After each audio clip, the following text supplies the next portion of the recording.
and welcome to How to Deal When the Shit Gets Real podcast. I'm Rietta. And I'm Connie, and we are two crazy pet lovers. Ooh, I like it, because we are crazy pet lovers. Mostly. I could do without reptiles in my life. Those are gross. I'm okay with reptiles. I had a snake and it scared the shit out of my grandma. Not our grandma, other grandma. She refused to sleep in my room because it was in there, so I had to vacate it, but they're all right. No. They eat mosquitoes, so that's a good thing. Not all of them, but well, some that's of them, true. yes. Not all of them, but the frogs and the lizards and such. Yes, and they all belong outside and not at my house. I actually don't mind the little lizards here in Hawaii because they eat the mosquitoes and stuff, and they've never really come in the house, so I'm cool. We've got a good mutual understanding. Exactly. Other spiders, no. Yeah, but those aren't really, no. I guess they are. My mom had a tarantula as a pet. Ugh. No, thank you. But anyway, we're going to stick with the mostly dog and cat and kind of fuzzy things today, and how we overlove them sometimes, maybe in some people's eyes. I don't know if we overlove them. I think it depends on the person. Yeah. And I think there are many ways people love animals. There's more hands-off than there's more like aggressive. Yeah, and that's a better way to put it. I don't want to say like overlove, just like regular love. Yeah, you can't really just like regular human love. Yeah, you can't really overlove. There's never such a thing as too much love. See, except for the difference is that for pets, you can't have 4 pillars of a relationship like our previous episodes. No, there's pretty much just pet me, walk me, feed me, and that's pretty much about it. And also the correct amount. I think there's also things that people think are good for pets that are not. Feeding them table scraps. It's probably now my highest pet peeve for pets, because not everything we eat is good for a dog. Yeah, that's true. I kind of leave it as to each their own. If you want to do it, it's your dog, it's your animal. I mean, you shouldn't be feeding them, Skittles or anything. Let's leave the candy to the humans. But if you want to give them some bread and stuff, that's up to you. But I'm kind of with you, Connie. I feel like if you start giving them too much, and especially as they get older, like they don't digest it as well, and then it just leads to them being sick and health problems. Yeah, for sure. And who wants to deal with a dog barfing on your floor? I sure don't. Exactly. And I don't know. I mean, I saw like my mother-in-law feed a whole plate of like human food to my dog, and I was just like, what are you doing? It's one thing if I know a lot of people do feed them human food, but there's a proper way to do it, right? Like no spices, just chicken, just rice, no spices, no butter. For sure. Yeah. You're not supposed to be giving the dog a full plate of mastacholi. Oh God, no. Was he really gassy?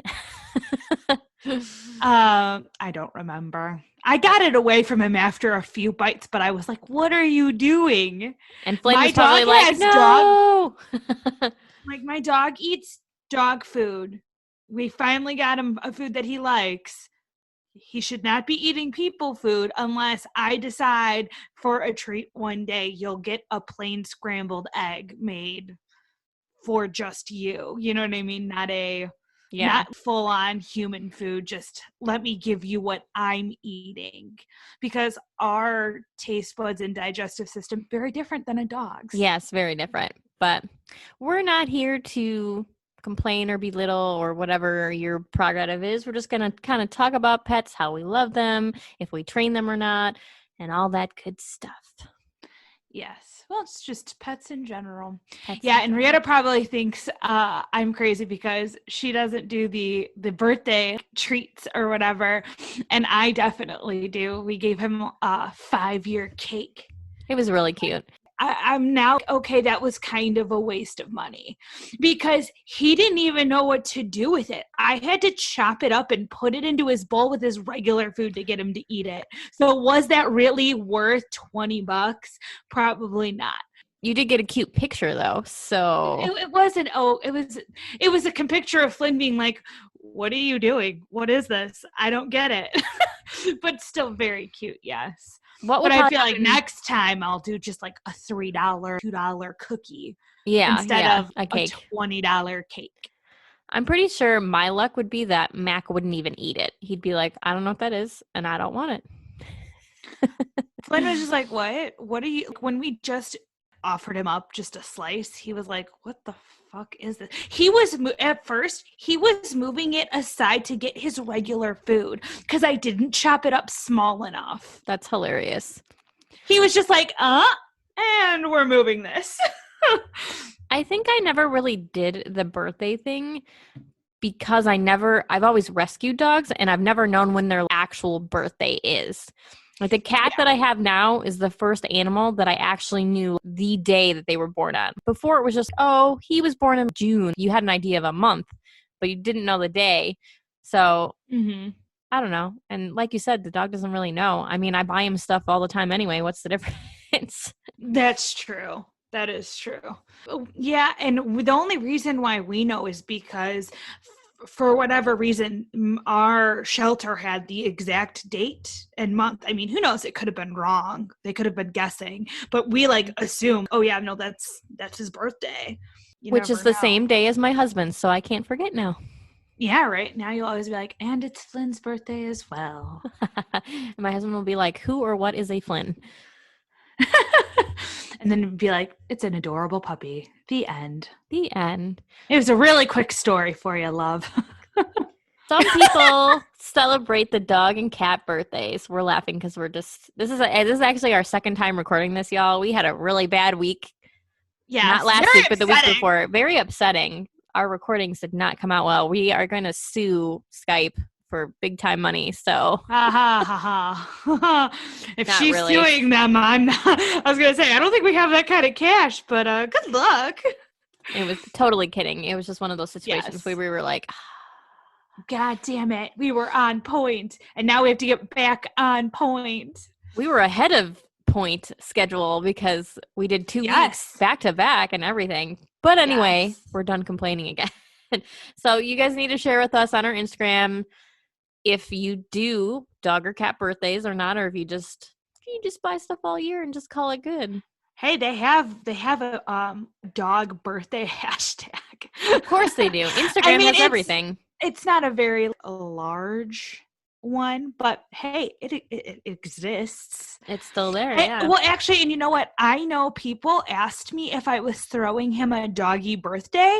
So I like to feel like I'm really middle of the road because I did not invite all of our friends with dogs over. You know, I feel like now I'm really calm. I just got him a special treat versus people throwing a dog birthday party, which I was asked if I threw a dog birthday.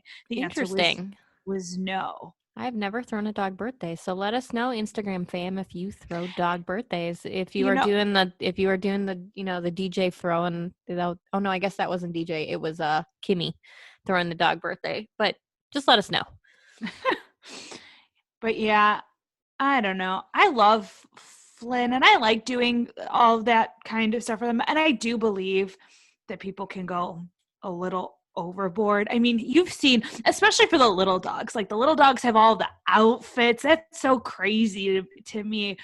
And I have Flynn, he has sweaters. He's got little Christmas sweaters and Christmas pajamas, but that's only because I love Christmas. Also, harder to find a larger dog outfits. Let's be real. Yeah, and my, dogs have their own personality. They don't really, some of them don't want to wear clothes. My previous dog definitely was not interested. I did, however, I have a really funny picture of him. He didn't like the cold, and I put one of my sweaters on him just help him be warm, and it was hilarious. Was he not about it, or did he love it? No, because he was outside, he was like, oh, I'm a little warmer with whatever this is on. I'm okay with this. Nice. Did you end up getting him like a dog sweater or something just to keep him warm, or no? Nope. My sweater was just fine. My sweater became his sweater. I did debate getting him dog booties.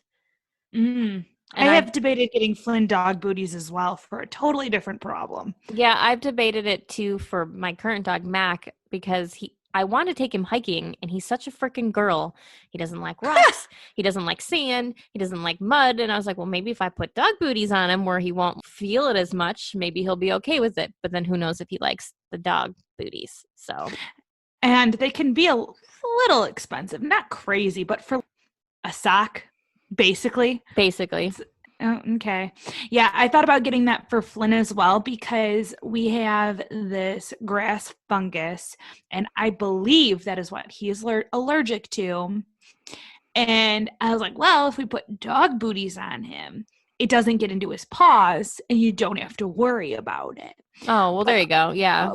But also, I don't think that it's realistic. I think he runs around in the yard too much. He likes playing outside too much.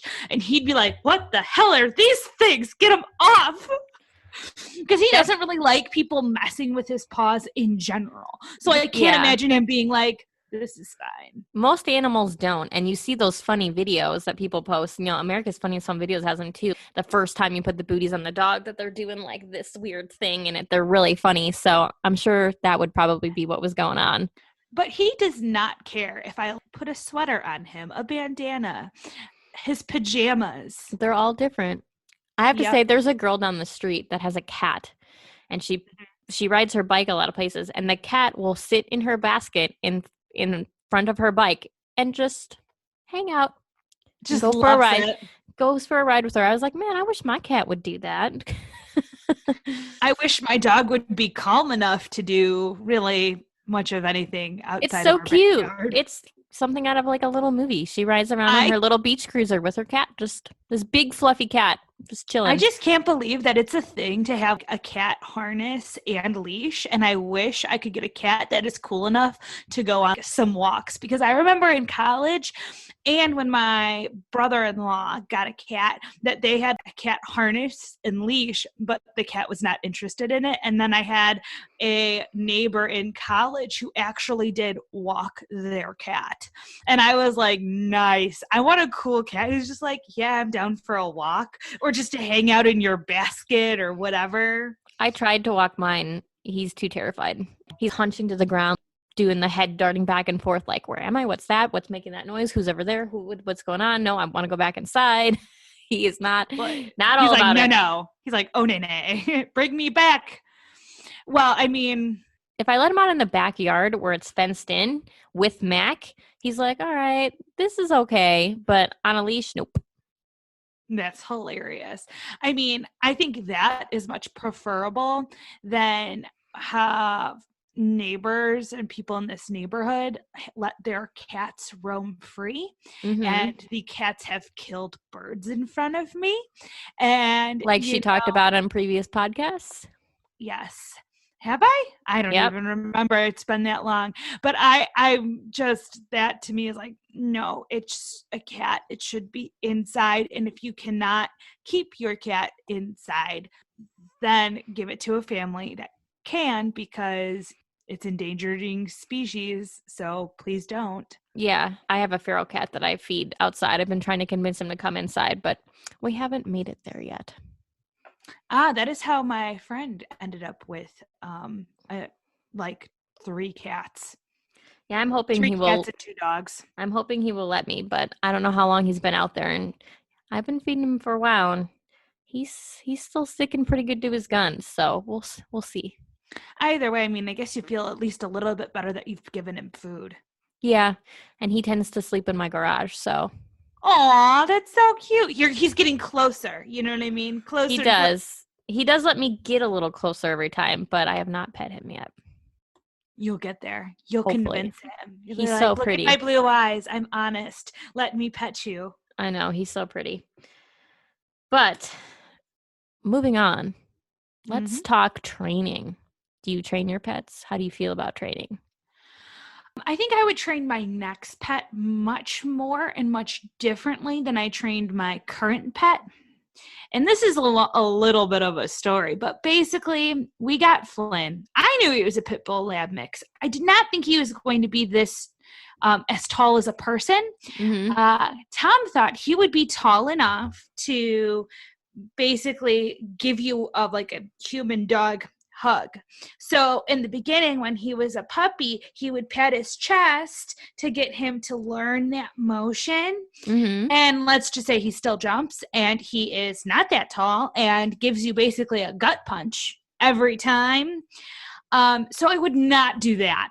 Next dog, that's going to be a negatory. At least it's a gut punch and not, a private area punch. Oh, no, it could be both. It depends on how good his aim is. That's why it's kind of troublesome. I mean, he's not too horrible about it. It's mainly he just wants to smell you. Yeah. And maybe he'll jump once, maybe he won't. He's really good with grandma. He doesn't jump on grandma.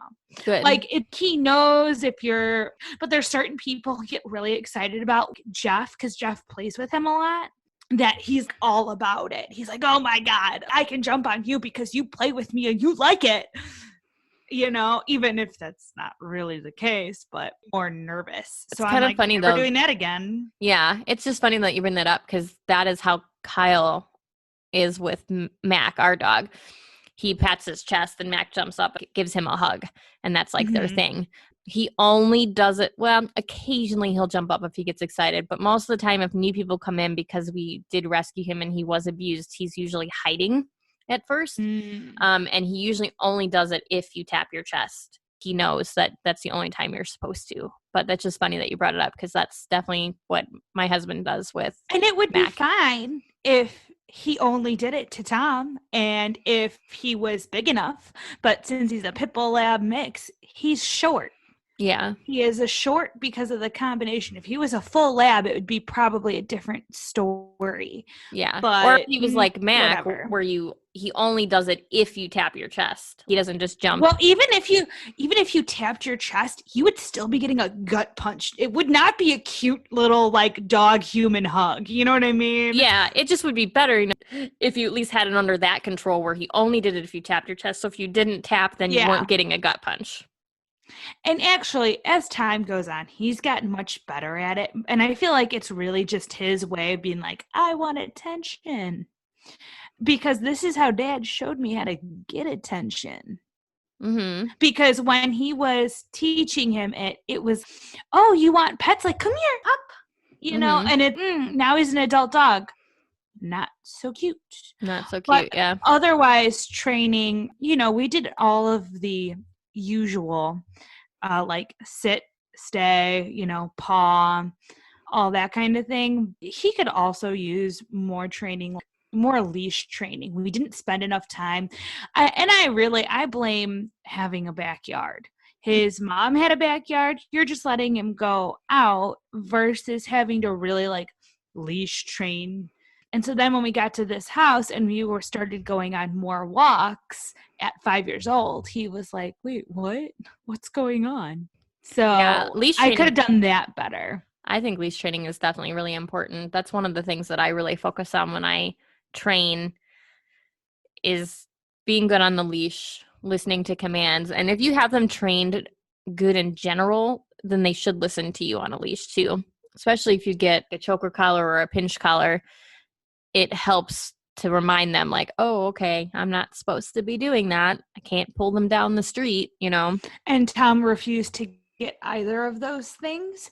And then also refused, I think I watched a couple of training videos with treats where if they're not paying attention to you, you bring them back and you do it again. And you have to keep on doing that every few feet. And the dog has to be watching you lead them. Right. And I tried doing that, but literally it was basically like, yeah, we both got too impatient. We just wanted to go on a walk and we just didn't. I mean, I know you can train a dog at any age, but now we've just kind of, well, this is how Flynn is. It's definitely much harder as they're older because, like I've told you before, we rescued Mac. He was at least a year old when we rescued him, and he was a hot mess. I have never had a dog who would walk over to a couch and lift his leg and pee on it in front of me. No, usually they would go somewhere where you can't see them and hide it. He did not care. He was just stealing food off. He was bad. Yeah, he was a brat. Stealing food off the counter because his old owners didn't feed him, and he thought if he didn't steal it, he wouldn't eat. He was terrible on the leash. making messes in the house. I mean, it took me a full year of training him for him to be even just normal, like sit, stay, lay down, don't take stuff off the counter, don't pee in the house. It was hard. Well, and I also blame the fact I got him in college and then I wasn't able to be around him as much because he was with dad out in Lockport. So Tom did all of the training. And what we really should have done is we can teach them the right sit, stay, all those, but like the leash training and stuff like that, we should have just gone and did lessons. But I was a poor college student and I didn't have the time or the money to go and pay for training. And I think that's what I'll probably do the next dog. And you don't he's just not bad enough to be like, no, we need to train him. No, and he's not a bad dog at all. I've been around Flynn plenty. He's a very good dog. And you don't even necessarily need to pay for training. You just need to spend the time doing it, which is what most people don't want to do. You have to do it every single day while they're puppies. You have to work with them one-on-one. You have to do positive reinforcement, because I have a girlfriend that paid a lot of money to train her shepherd. And if you take him back to the trainer, he'll be good all day long. But for her, he's a hot mess because he's trained, but she didn't show that she was the alpha male. Because if you do not show that you are the alpha male, that you are the head of the household, the dog's not going to give a shit about what you have to say. I need to learn from the guys training how to properly, without getting like a choke collar or any of that, how to get them to walk with me, not tug and stuff like that. Because I do feel confident I could train a dog to sit, stay, lay absolutely. Down, paw. It's really more of the walking variety. I just, like, even after watching a few videos, I'm like, I don't have the patience for this. I need help with this. It's a lot of work. And it takes a lot of time. And that's where a lot of people go wrong. And that's why they're like, oh, I don't know why my dog nips at people or jumps on people or whatever it might be. It's because you didn't take the time to teach the dog who was in charge in the house. Oh, yeah. And that was definitely the case with my in-laws' dogs. They were sheltered dogs. They were adopted by them at 5 or so. And they would, if you would not reject them, but like not give them enough attention, they would then go and like piss and shit wherever they wanted. And even one time hid it because they flipped up the bathroom rug to hide the fact that they shit in the bathroom. Gross. Now, what a conniving little shit you are if you do that. Yeah, no kidding. Super gross. And they would knock down the trash cans and rip the trash apart, all that kind of stuff. And it was like, all right, you need to, and they just didn't know how to stop those bad behaviors, or they didn't want to punish them. I don't really know. I wasn't there when they were training them. I was just like, are you for real? No one's going to do anything. You're just going to say bad. Really? Yeah, you don't fix it. Yeah, it's not a lot of fixing was going on there. And I mean, there are certain things, obviously, that are just their personality. Like, you remember Rocky. Well, I don't know if you remember Rocky, but we had Rocky. My parents did when I was a teenager. And he was very, very well trained. My mom could be out in the yard gardening, and he would just lay in the grass. Wouldn't go anywhere, wouldn't go after anybody, wouldn't chase anything. He just laid there, very well trained. But he didn't like anybody outside of our family. We told Luke not to pet him. Luke tried to pet him. He got bit. Really? I didn't know that about that. Yeah. We told him not to pet him, and he opened the door and stuck his hand out, and he bit him right in the thumb. And he did it more out of fear. You know, he was skittish. He didn't want people that he didn't know touching him. And that didn't mean he wasn't trained or that he was a bad dog. That was just his personality. But the difference is we understood that and we knew that. So when people came over, he was in the bedroom, he was outside, he was somewhere where he wasn't around the people so he couldn't hurt anybody. But that didn't mean he was a bad dog.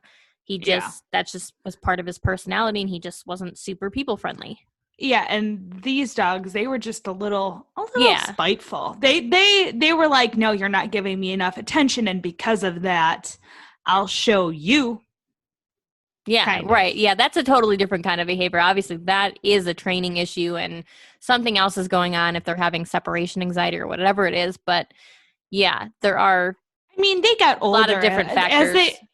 As they got older, they got better, but it's neither here nor there. And if it was up to Tom, oh my gosh, he wanted to pay. He's like, look, babe, it's only like $25,000 to get these German Shepherds trained by, I don't know if they were Marines, and they were like, they could do special ops stuff. And I was like, we don't need that. No. I'm not paying that much money for a dog that's more than my car. Not happening. And honestly, if he really wants that, you can get a retired military working dog that is, too old or whatever done most of the time for very little cost. Instead of getting a brand new one and training it, you can get a retired one. Yep, I know. I was just like, you're out of your mind. I was like, you do realize that all of our dogs will be for a family. They're not. What special ops training do our dogs need? They don't. Yeah, right. Move along. You got guns. You're fine. You don't need a special ops dog. I don't understand. We're not looking for drugs in the house. I don't know what's going on.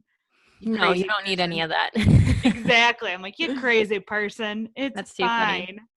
We just need regular training. Sit, stay, lay down. Don't go anywhere. Yes, exactly. Don't poo or pee in the house. All right, good. We got it. Yeah, right. We actually used to talk about that Flynn came pre-trained just because of the fact that when we were sleeping in the middle of the night and he was a puppy, he would come and nibble, like not anything painful, and he stopped doing it at our fingertips for us to get up and take him out. And so we would joke that he was already pre-trained because he never really made accidents in the house if you were paying attention to him, because he would either always nibble and he still does, he'll go sit by a door. We trained him to go and sit by the door. There you go. That's good. And because that's what you're supposed to do. And then he nibbles at our fingers when he was a puppy.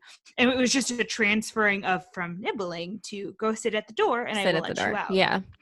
Bubby was kind of like that too. My old dog, he would sleep on the bed with me when he was a puppy, and he would whine when he needed to go outside. Now, I don't know if he whined because he couldn't get down to go to outside to go potty, or if he just needed to go potty, but either way it worked. So you're like, I'm not going to complain about that one. No, and I trained him so well. He was such a good dog. He literally at one point, I don't remember why, he had bowel issues one day, and he broke the screen out of my window to get out to poop outside because he that's how much he would not poop in my house. He literally broke the screen out of the window to get outside to go poop because he would not poop in my house.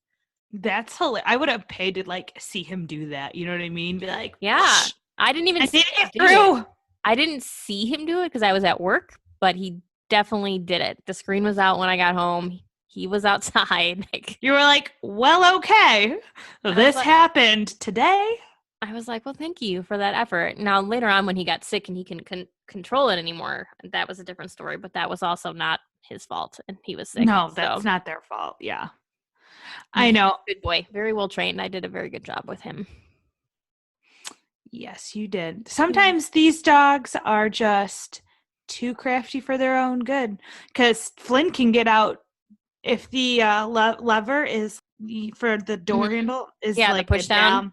The push down, he knows how to get out. He knows how to get in.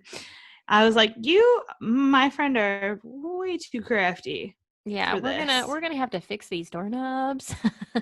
Well, that's how it was, because almost all of the handles in my mother-in-law's house were like that. So going upstairs to downstairs, he knew how to get in, and he could get in technically through the front door if he wanted to.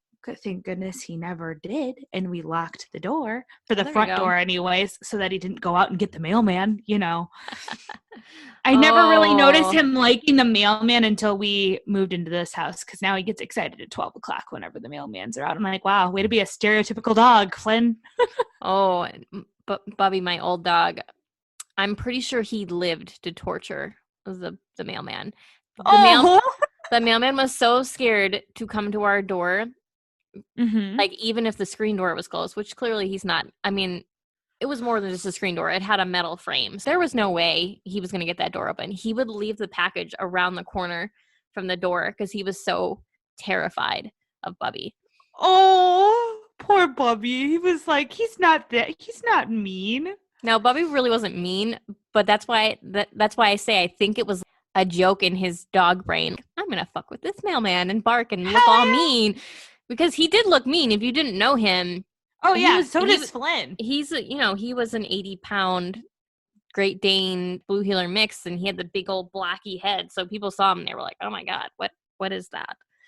So the poor mailman was absolutely terrified of Bubby. And when Flynn barks in what I use his adult voice or his big boy voice, he looks straight up pit. And you know how people are with pit bulls. They're like, mm-mm. But like, if he's just like regularly like looking at you, you'll be like, he's a lab and something else for sure.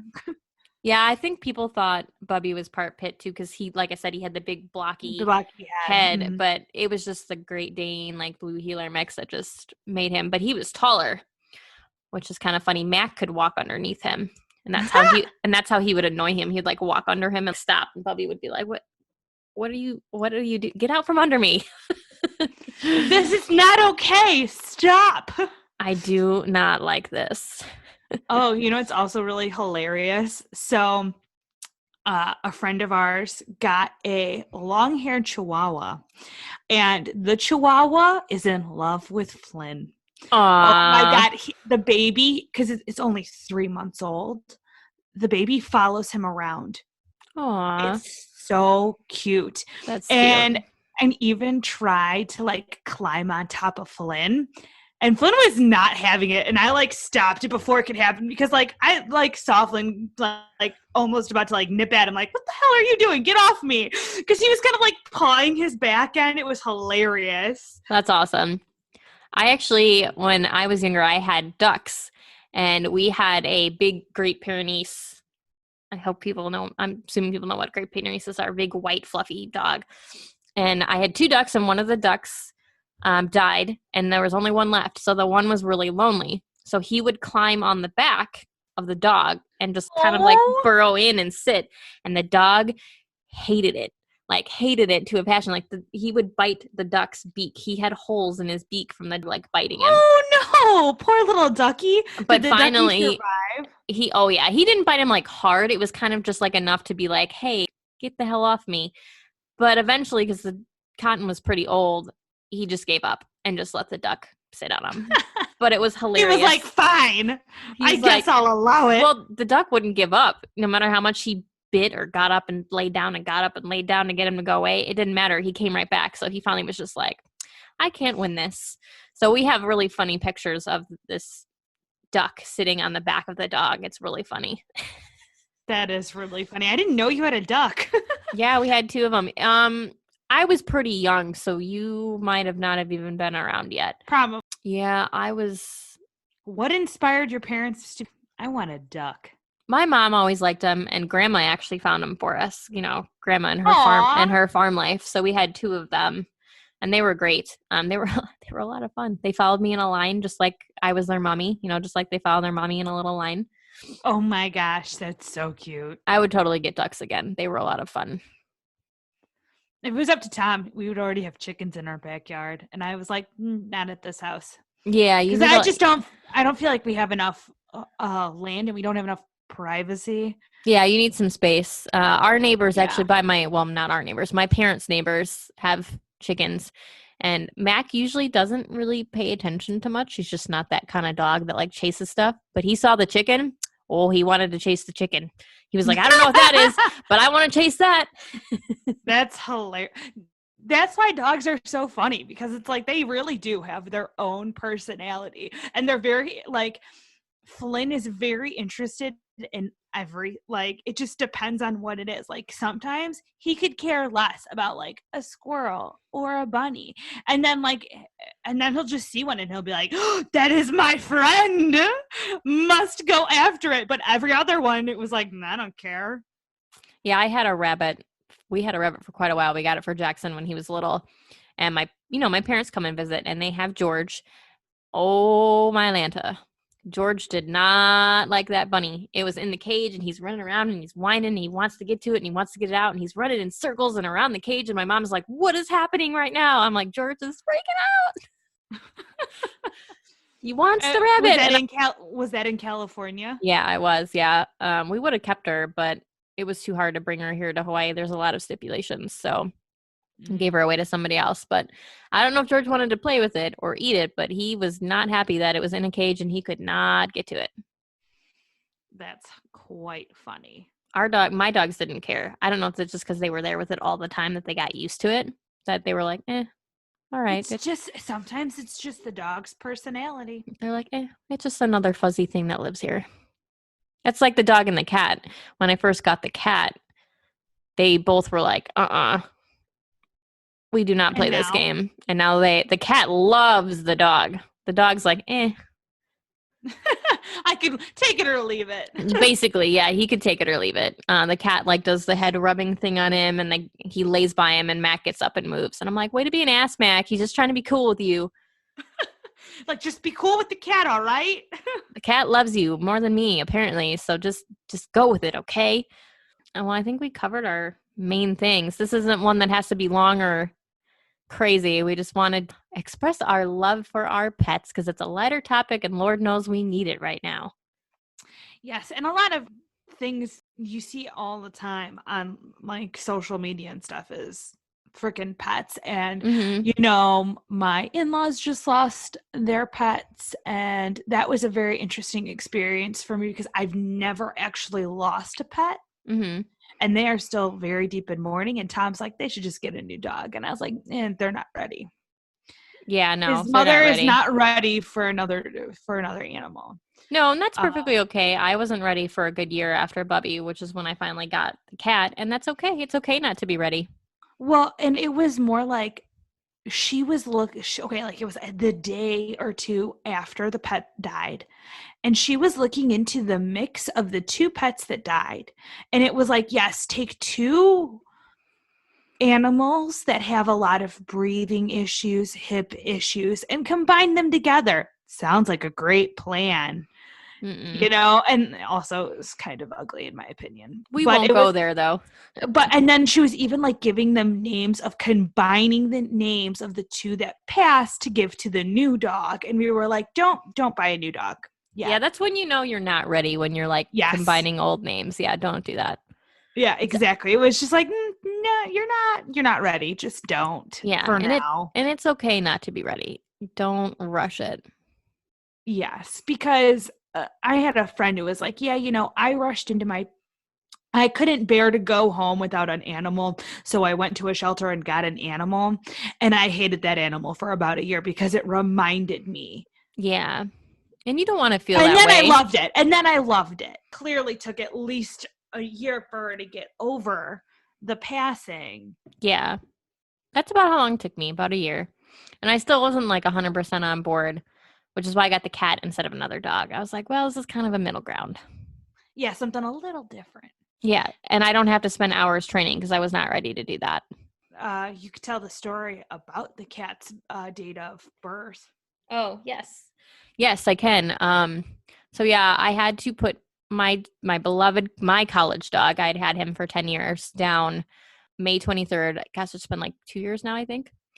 And so then a year later, we live in Hawaii also, which also makes it a little complicated because if you don't know, there's no rabies on the island. So when you come and go, there's a lot of paperwork. So I was like, I'm not ready for a dog. I don't want to train it. I don't want to have to worry about trying to fly it back because there's a lot of regulations. I'm just going to get a cat. And there's a lot of feral cats here, like we've talked about in previous podcasts. And I was like, this will be perfect. I can save one of the feral kitties, give him a new home, and it'll be good. And I had taken him to the vet and did all the stuff that you're supposed to, the new shots and all that. And when I was looking at the paperwork, Lilo, my cat, his birthday is May 23rd, which is the same day that I put down my old dog, Bubby, May 23rd. So I was like, oh, it was meant to be, because I was still kind of questioning it, even though it had been a year. I still missed him. I still wasn't sure, am I doing the right thing? And that was kind of like my sign I was doing the right thing, and almost kind of like my sign, it's Bubby in cat form. Yeah, it's okay, and maybe it's Bubby just in a cat body. If you believe in that kind of thing, reincarnation and such. Or just that it's meant to be. Yeah, or just a sign from the universe that it's meant to be. So his birthday is the same. And then it also kind of just shows that life goes on, Yes, this day he ceased to be living, but that's the day Lilo started living. So Aw, so sweet. yeah, he's a good kitty.